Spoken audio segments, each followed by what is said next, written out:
আমি আমনগর একটা কথা কম আজকে বুঝছি।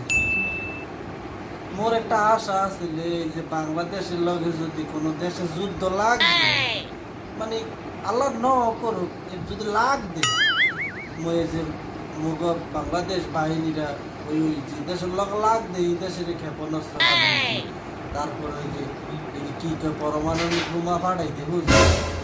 কিন্তু আজ যে জিনিস মোর লগে হয়েছে এই আমনে ঘরে দিলে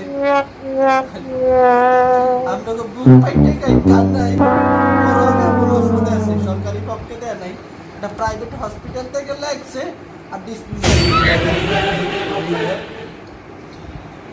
এই উদ্ঘাটন করতে হবে কোন দিকে জানেন, কম্পিটিটিভ কলেজ জানেন এই দেখ এই মাঠ দিয়ে উদ্ঘাটন করতে হবে, বাস সোজা চলে যাই।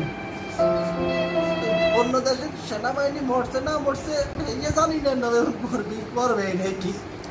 They ask you how you are, you just have to say that you're fine when you're not really fine, but you just can't get into it because they would never understand. লাইটা করে কি পারমাণবিক দিলে কাউকে দেনা লাগে ভাই।